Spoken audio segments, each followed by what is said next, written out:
Hunting's been my thing for as long as I can remember. It's one of those old passions that never really fades.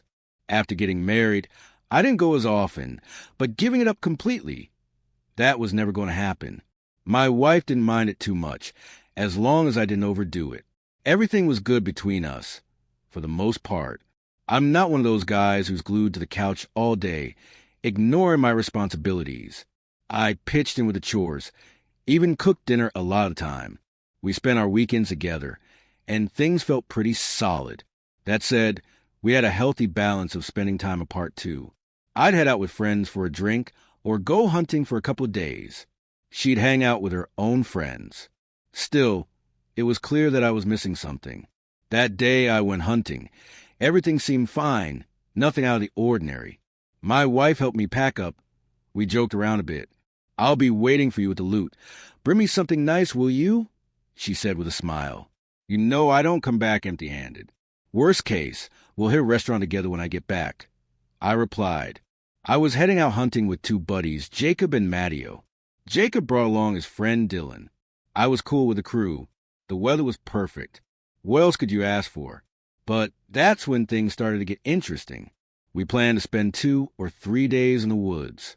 We knew the area well, had our favorite spots to camp, and we always had our tents. It felt like any other trip, settling down around a campfire after a meal, cracking open a few drinks, and then out of nowhere, Dylan decided to share something. For some reason, he chose me as his confidant. Why me? I have no idea. What he told me was something I've heard 1,000 times before. Apparently, things between him and his wife had gone cold. They were more like roommates than a married couple. So he'd gotten himself a mistress. They'd once worked together and had to keep it hush-hush, but now that he'd been transferred to a different department, they could be open about it. You wouldn't believe how hot she is, and the best part, she doesn't expect anything from me. She's married, too, so it works out perfectly, he told me, looking way too proud of himself. Honestly, I was getting bored with this self-proclaimed ladies' man, but my upbringing stopped me from cutting him off mid-story. And then Dylan went into this long description of his mistress. It was clear from my expression that I wasn't buying any of it. "Don't believe me?" he asked, clearly sensing my sarcasm. His reaction to my skepticism seemed to push him further. He started fumbling around for his phone. My fluttering. "I'm going to show you her pictures, and you'll see just how stunning she is." He eventually pulled it out, scrolled through it for a moment, and handed it to me. When I grabbed the phone and glanced at the screen, every emotion hit me at once. Anger, shock, confusion, and this bitter, deep sense of betrayal. There, right in front of me, were photos of Olivia, my wife, in a semi-nude state. I was frozen, the phone clenched in my hand, my mind unable to process what I was seeing. I couldn't even hear whatever nonsense Dylan was babbling on about. Before I could even think, the phone flew from my hands and into the fire.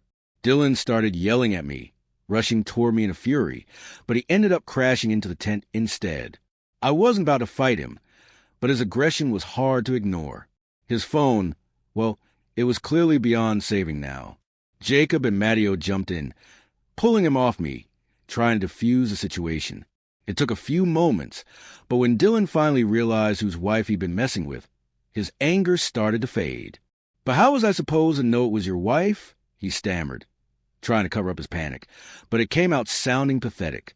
I told him with all the calm I could muster that if he came anywhere near me again, he'd lose more than just his phone. My friend stepped in to take him away, and I spent the rest of the night sitting alone by the fire, my mind spinning. By morning, we packed up and left. After what had just happened, how could I possibly continue with the hunt? When I got home early, Olivia was shocked to see me. "You're back already?" "What happened?" she asked, clearly not expecting me. "Nothing special," I said, barely able to keep my voice steady. "I just ran into your lover on the hunt, who couldn't stop singing your praises." Her face froze. "What are you talking about? This is some kind of joke, right?" she replied, completely caught off guard. "I wish it were," I said, my words cutting to the tension, "but I'm being more honest than I've ever been." She stayed silent, just listening. Finally, after what felt like an eternity, she spoke, her voice shaky. So what now?